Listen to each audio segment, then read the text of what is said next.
I'm not preaching.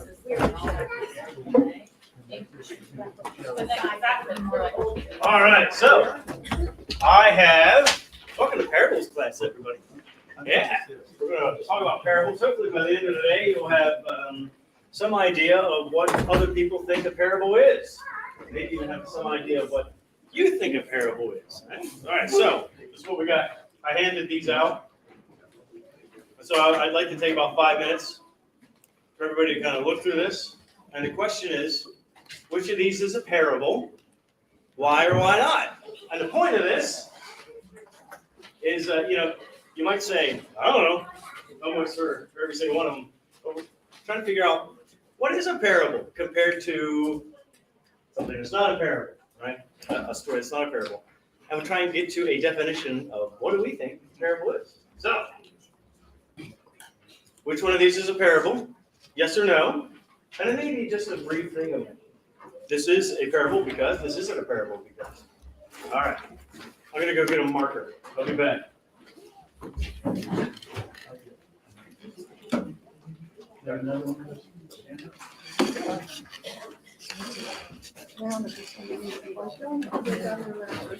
So it's a story that has a restaurant. There are two wolves fighting in every person. One is Steve. Which one wins? The one you feed the most. The father was like a certain woman who was carrying a jar full of meal while she was walking on the road, still some distance from home. The handle of the jar broke, and the meal emptied out behind her on the road. Anybody misplace a coffee? That's the end of it? Yeah, that's the end. There were two men in the same city, one rich, one poor. The rich man had a lot of sheep and cattle. The poor man had nothing, just one small ewe lamb that he had bought. He raised the lamb and grew it up with him and his children. It would eat from his food and his cup, even sleep in his arms. It was like a daughter to him. Now a traveler came to visit the rich man, but he wasn't willing to take anything from his own flock or herd to prepare for the guest who had arrived. Instead, he took the poor man's ewe lamb and prepared it for the visit. What can I compare the kingdom? It is like a mustard seed, which is being the smallest seed, becomes the biggest tree. That's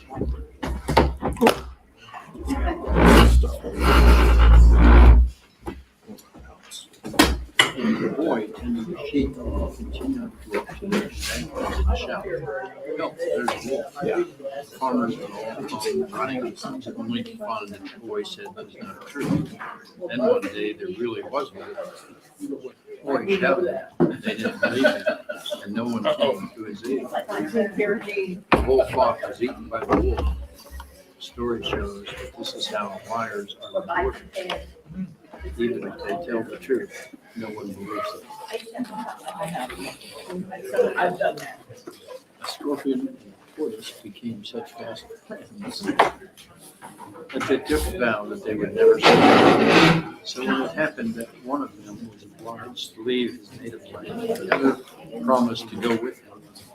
They had traveled only a short distance when they came to a wide river. The scorpion was now greatly troubled. Alas, he said, you, my friend, can easily swim. But how could a poor scorpion like me ever get across the stream? Never fear, replied the tortoise. Only place yourself squarely on my broad back, and I will carry you safely over. No sooner was the scorpion settled on the tortoise's broad back than the tortoise crawled into the water and began to swim. Halfway across, he was startled by a strange rapping on his back, which made him ask the scorpion what he was doing. All right. I am waiting. Let's go over these together. Shall we? All right. We're going to figure out what a parable is. Above all else, guard your heart, for everything you do flows from it. Parable or no? Who says yes? Nobody. All right. Nope. You're right, because that's from the book of Proverbs. All right, yay. There are two wolves fighting in every person. One is love, one is hate. Which one wins? The one you feed most. What do you guys think? Yes? Yes. All right. What's that? Well, Native American saying, isn't it? Well, it could be. I don't know. I got it off Google. All right. So I'm seeing some form here as far as parables might be from Jesus, something like that. The kingdom of the Father is like a certain woman who was carrying a jar full of meal. While she was walking on the road, still some distance from home, the handle of the jar broke off and the meal emptied out behind her on the road. Is that a parable? No? Okay. All right, we got some mixed reactions on this one. Anybody want to, why or why not? Well, is that the whole thing? That's it. All right, I'll go with the why. Seems to be telling a story to make a point. Not sure what that point is, and Right, I don't I'm not saying it's a There good was parable. more to it. No, if the handle broke, she felt like it wasn't any more good. She didn't want to fix it. She just lost her load and Mm-hmm. went on her way. So we got parable. So Alex says parable. You're saying parable? No parable. A reason, no parable. Okay. There's no follow-up to an analogy for a next step, if there was something wrong. Okay. Gotcha. I said it wasn't because there was no point. So There's no it's point. the same Good. It's gotta have a point. Yeah, all right. Yeah, so I say it's a So? bad parable. Oh, It's a C minus best. Oh, man. Alex is a bad parable. So, let's see here. So, first two, it's like, well, Native American saying, from Proverbs, maybe it's not a parable. This one, I'm not really sure. I'll tell you where it does come from. But kind of mixed. It gets some discussion going about what, hey, this is a parable, this isn't a parable. This comes from the book of Thomas. It's attributed to Jesus. It comes from the book of Thomas, which is not in the Bible. It's a book that didn't make it in. There were two men in the same city, one rich, one poor. The rich man had a lot of sheep and cattle, but the poor man had nothing, just one small ewe lamb that he had bought. Can you imagine how cute that lamb must have been? He raised the lamb, and it grew up with him and his children. It would eat from his food and drink from his cup. Sounds like my cat. Even sleep in his arms. It was like a daughter to him. Now a traveler came to visit the rich man, but he wasn't willing to take anything from his own flock or herd to prepare for the guest who had arrived. Instead, he took the poor man's ewe lamb and prepared it for the visitor. Parable or not? Yeah, not from Jesus. Anybody? How many people say it's a parable? What's that? Sounds like a parable. Okay. Any reasons why? To me, it looks like it's trying to make the point that, again, we don't know what the context was beforehand, but that the rich man was bad. So there's a point. Like Yeah. you're seeing a point here, right? Yeah. And then you said the same thing as the other one. There seems to be a point. So that must make it parable. Just Although wasn't my sure problem what with the other one was, I don't get the point. That's why I gave it a C minus. Gotcha. Yeah. So folks who say it's not a parable, any reasons why? It wasn't said by, it wasn't by Jesus. Jesus did not say this to me. Okay. But a parable doesn't have to be from I was Jesus. just saying, that's why I say it's not. Yeah, well, I'm arguing with you. All right. Anyway. told I tell you some Hawaiian parables. So, yeah. So we're getting to a definition here. It's got to have a point. If the point isn't too clear, it gets a C minus. Maybe it's got to be from Jesus or from the Bible or something like that. This is from the prophet Samuel to David when David married Bathsheba. Well, we don't relate to it either. I mean, like, how can we relate that to this time in our lives? There you go. It's just got to be relevant. Yeah, well, we're getting somewhere. Timeless.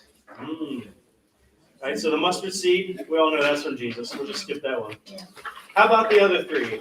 Any thoughts on the other three?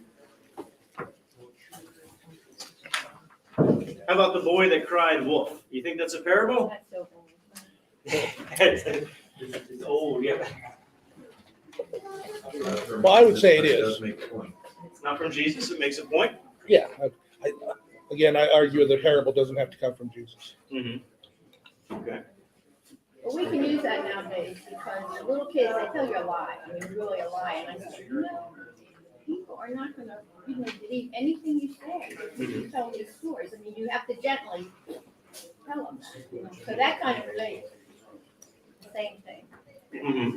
You Or can't can just use tell it them, as don't a- lie. yeah. You gotta use a story, yeah. Interesting. Interesting how people work that way. Yeah.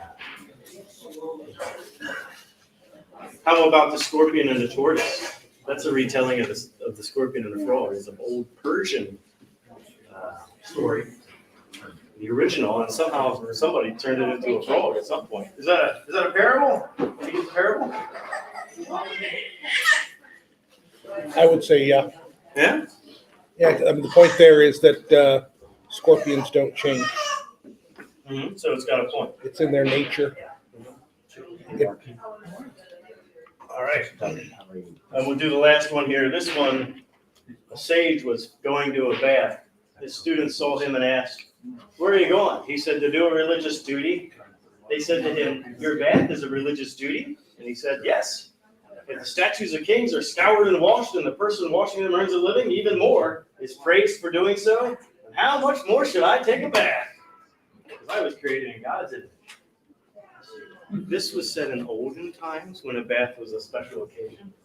Really? Yeah, parable or not? I don't think so. Yeah. It's not like it's a story.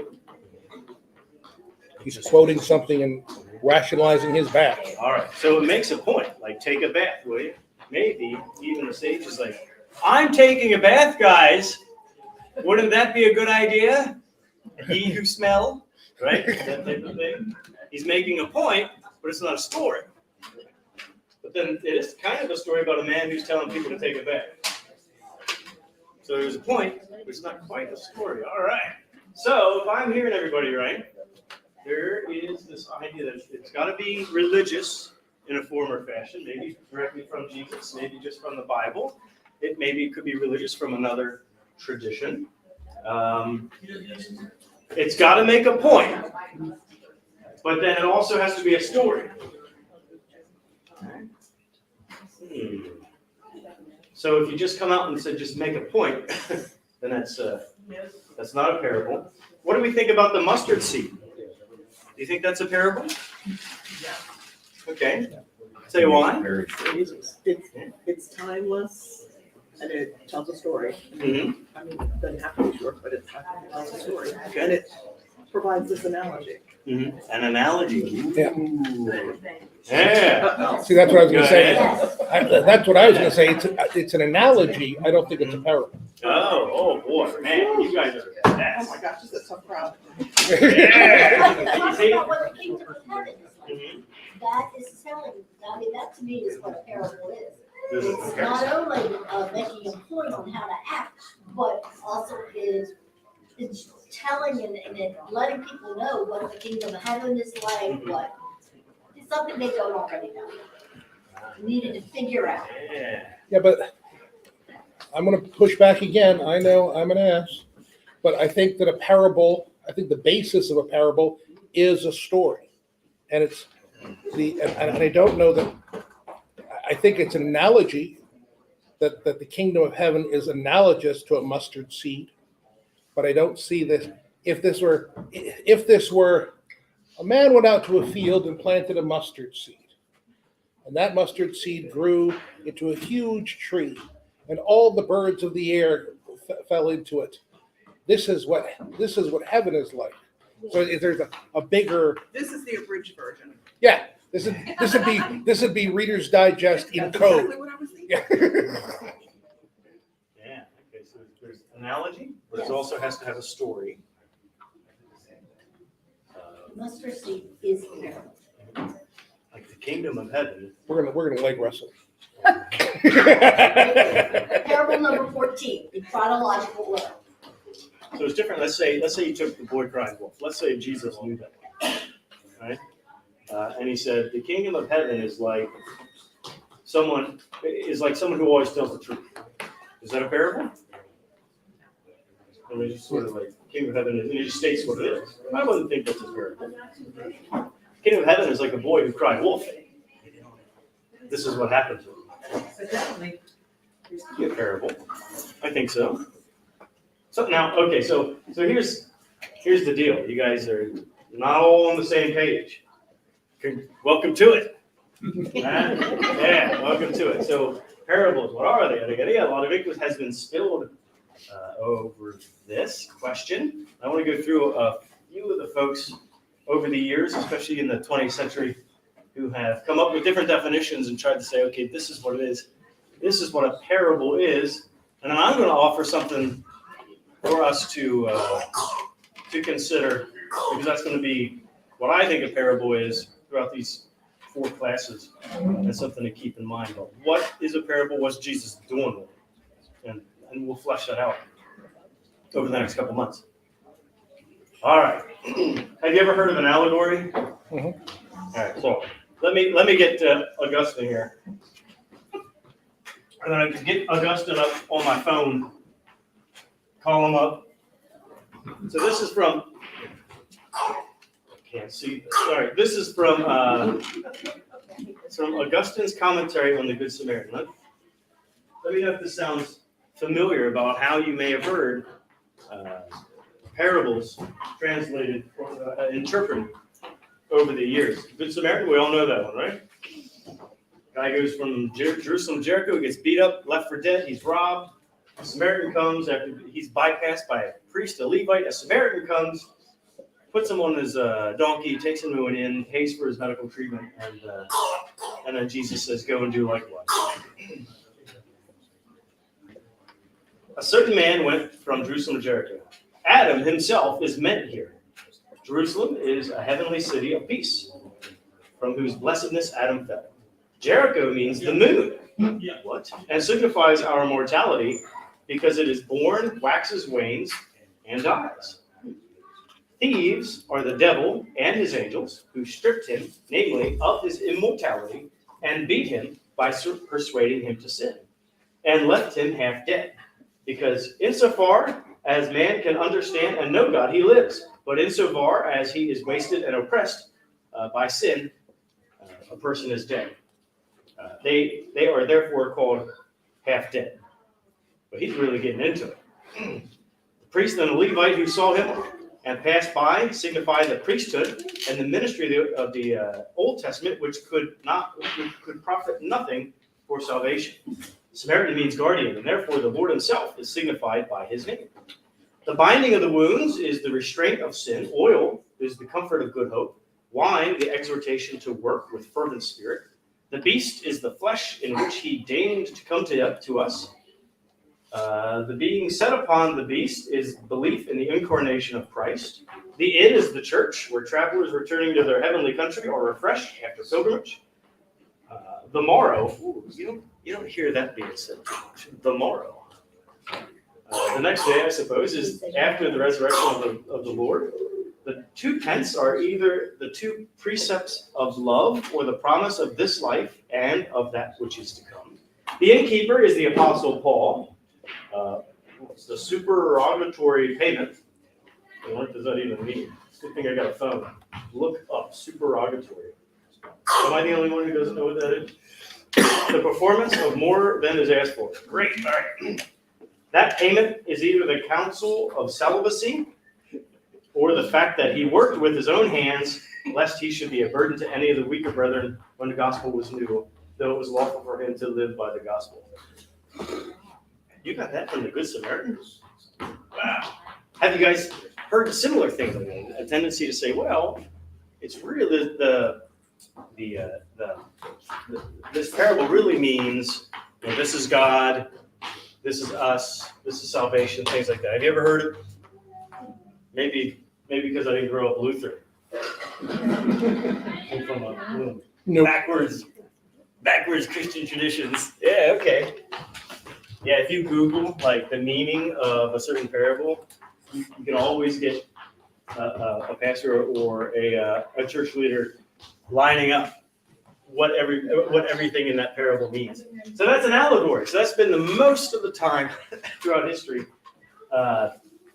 Parables have been allegories for God, us, Christ, salvation, all that stuff. You just unlock the key, and then you get the key, unlock the meaning of the parable, you can understand what it is. Then there's a guy called Adolf Euler. I know, Adolf. Anyone named Adolf gets a bad rap one of these days, but he was from 1870, and he comes out, he says, allegory, you knock that off. Right? So he comes up with a definition. He's kind of, it's a thing that makes a point. It's pedagogical, so it's a teaching, it gives a lesson. Parable is some sort of lesson. It's not an allegory, it's teaching us a moral thing, right? So I'm going to write this guy's name up here. Tell me if you guys can read this. That's a smiling you. So it's 1 point. It just makes 1 point, and it's usually moral.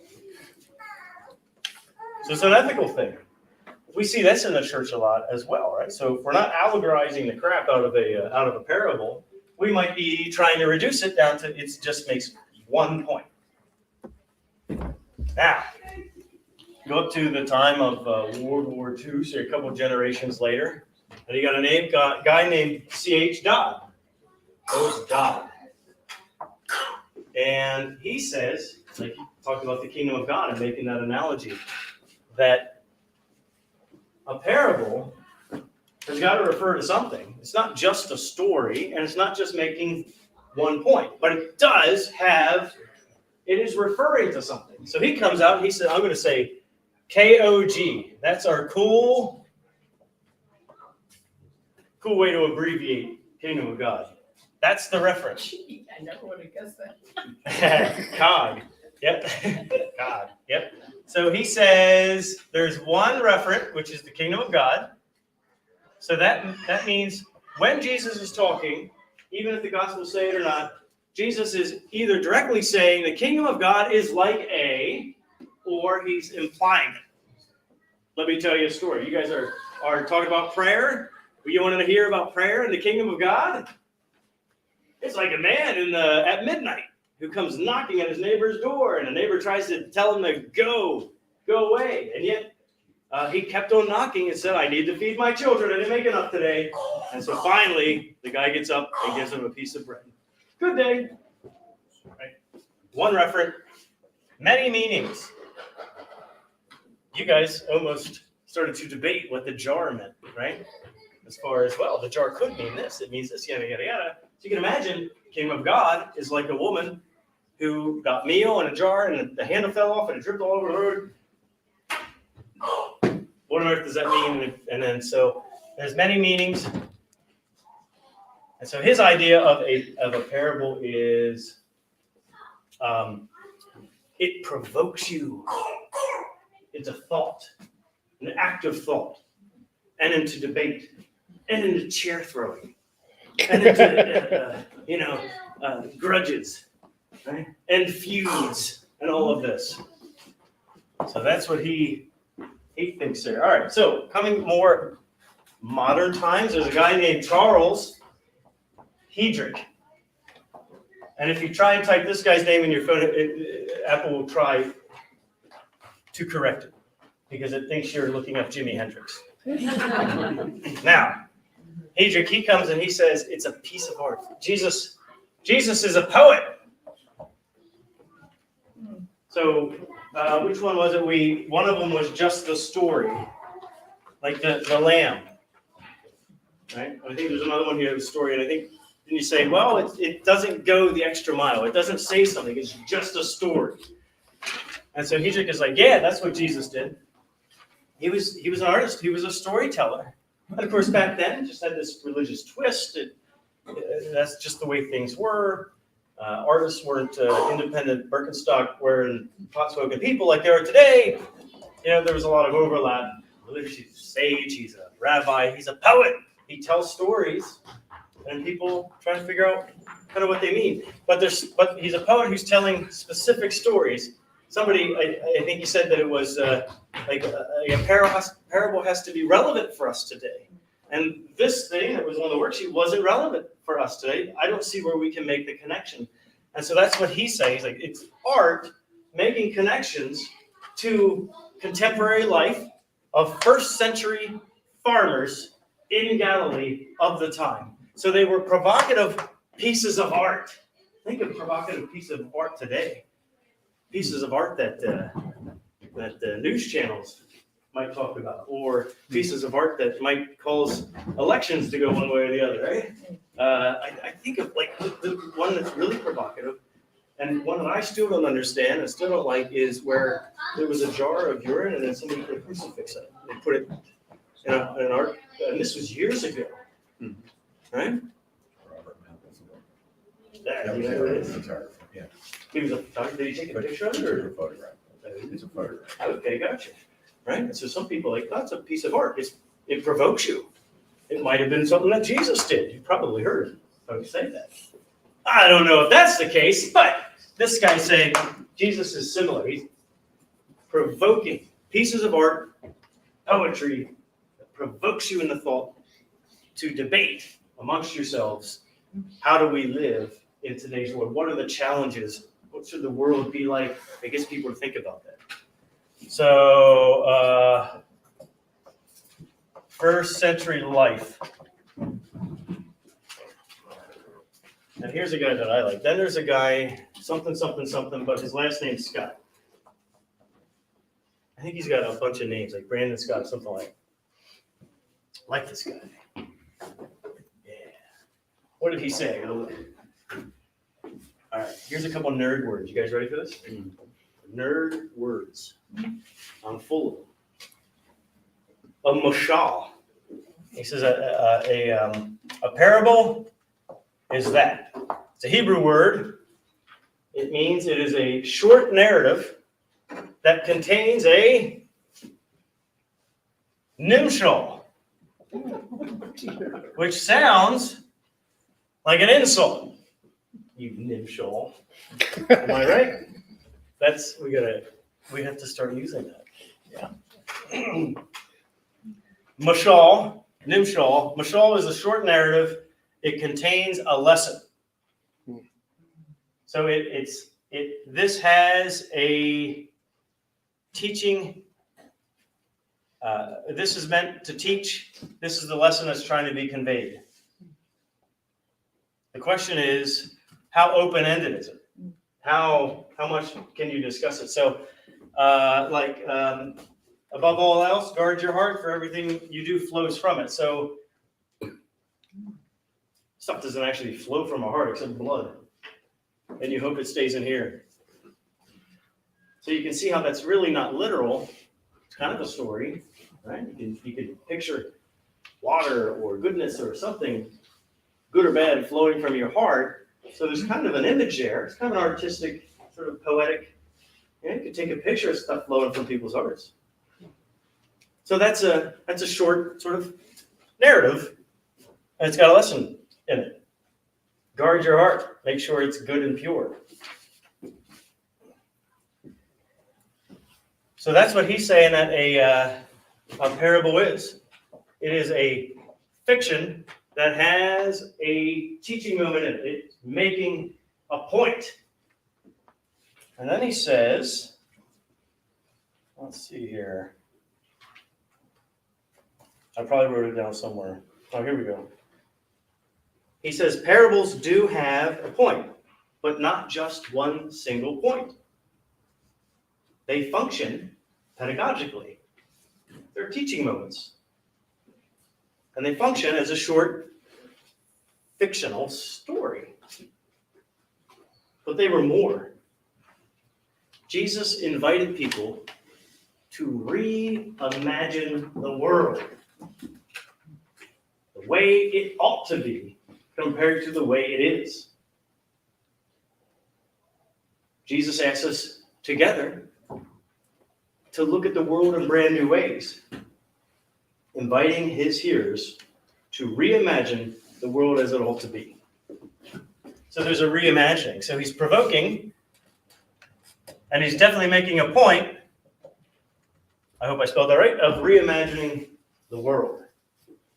Yeah? You with me so far? Any questions, anything? Any shoes to throw? We're good? All right. You know what? I should have started that down here because I want my thing to be up here. My thing's going to be on the bottom. That's not right. Squeeze it in. All right, a piece of chalk. I just flipped this thing around. All right, so where are we at? Okay. We've been going here for about a half hour. I'm going to give you a model. This is what I'm working on for my whole thing.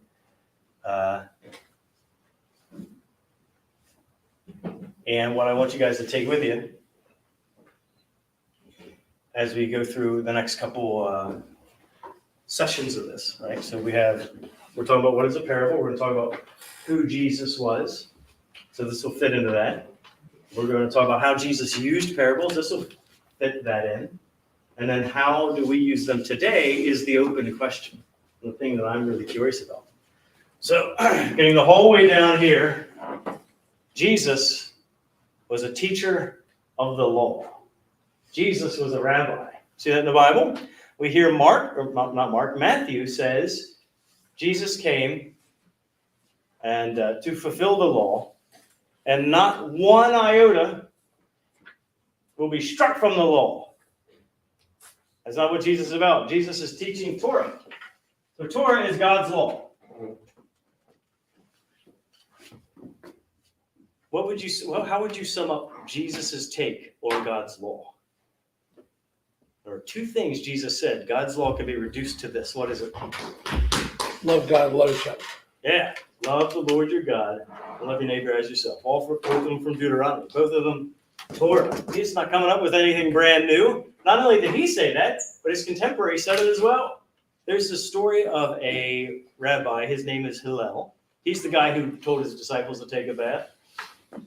So somebody came up, and he was around right around the turn of the century, the first century there. You know, when time stopped and started again with Jesus, right? Right around the BC AD time.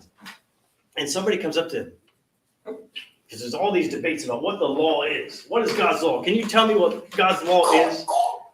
And somebody came up and said, you know, I don't know, I'll give you $50 if you can stand on one leg and sum up the law. And so he just says, yeah, everything you hate to do, don't do to someone else. The rest is commentary. Now go and learn. Can you imagine Jesus in Galilee? Hey, JC, what's the law, huh? Can you telling us to do all this stuff? What's God's law? It's a little complicated.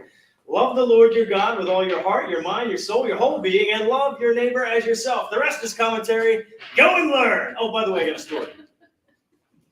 Come and learn. Come and see. So Torah.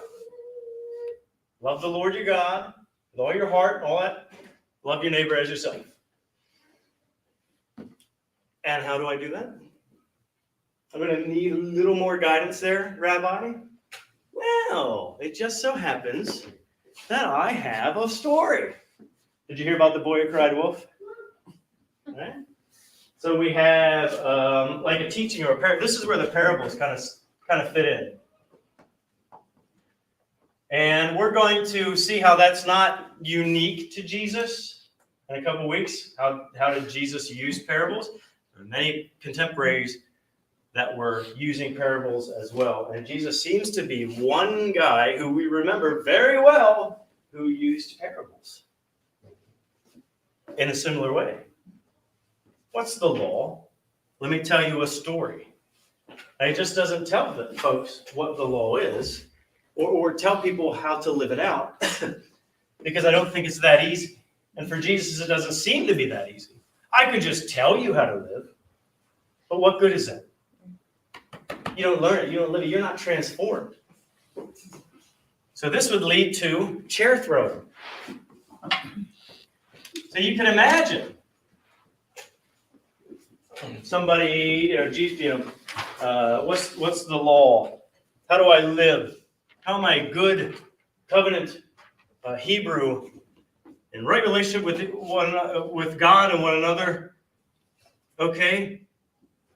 How do I do that? Here's a parable, and the parable is the kingdom of God's like a mustard seed. No, it's the smallest seed. Didn't you know that? No, it isn't. And it becomes the biggest tree. Not really a tree. You can imagine that, right? And then people are like, what is this guy talking about? It's a good thing he doesn't farm because he has no idea what he's talking about. It's a parable. It means something else. It's referring to kingdom of God. Now, what does it mean? And you can imagine people wrestling with that and debating. What do you mean, kingdom of God? Is it the mustard seed, or is it the things that are coming around to? Is it being planted? Is it when it's grown? Is it when it's huge and taking over the field? Is it the birds? What is it? What exactly is the kingdom of God? Which one of them? And Jesus, you can imagine saying, it's told the story, man, right? Or it's everything. Yes. So to reinforce your chair throwing thing, Yep. so while you were talking about these people, I looked up my buddy Merriam-Webster for the definition of parable, right? And it says usually a short fictitious story that illustrates a moral attitude or religious principle. And then if you scroll down and hit the click to where does it come from, parable comes from the Latin word parabola, from Greek parabole, meaning comparison. The word for parabola may look familiar if you remember geometry. The mathematical term parabola refers to a curve this shaped like a path of something that is thrown forward and high in the air and falls back to the ground, like a chair. Hopefully it hits what you've been aiming at. And then that would then end the conversation and any debate. That's the best way to end debate, is to throw a chair. Okay, we're good. So next, so I don't see any pews being thrown. That's right. You're just not good Christians. All right. So then debate, and then you have decision. I'm running out of ink. At some point, we have a Jesus movement has to decide. Okay, we understand what Torah is. We have a story. We've talked about it. Because, you read some of these parables, they're very, they really poke at the bear a little bit. And you can imagine how folks are trying to understand how do we apply that. At some point, folks got to come together and say, okay, this is what the kingdom of God looks like for us, and this is how we live it out. There's the call to action, this means something, right? That's what we're going to be using over the 4 weeks. This will be haunting us. Hopefully, your dreams, your waking moments, your sleeping moments. Jesus taught the law. He told stories that were provocative. They got people to discuss how do we apply it. And then the Jesus movement got on the move about what it means for all of us. Does this make sense? Yeah. So what's a parable? You're at lunch. A waiter comes up to you and says, I was back in the kitchen and I have your chicken and fries here. And I was just wondering, could you tell me what a parable is? What do we say? You got two bowls, you got parables. Parables, yeah. A parable is like a parable is, yeah.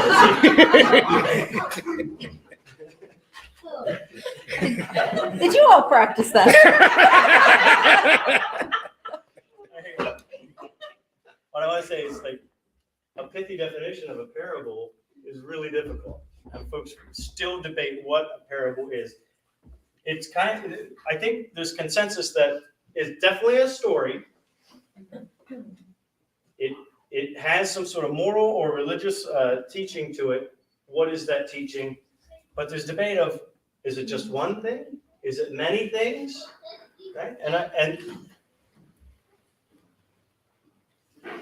I'm going to settle on this one. It's provocative. It's a story. It's definitely has a teaching. There's a referent. It's the kingdom of God. It's the law of God, or whatever. But it's got a purpose to transform people's lives, to get them thinking, to get them debating, to change their lives, to change the world. So these are pretty cool things. Yeah? And so next time, we're going to learn about who Jesus is as a rabbi, as a sage, as a Messiah.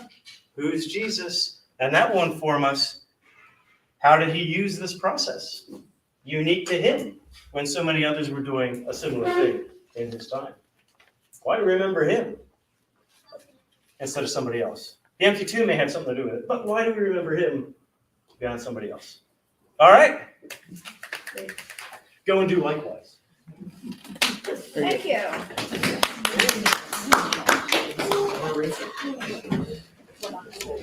Anybody like to do a call meeting? Hey, there's-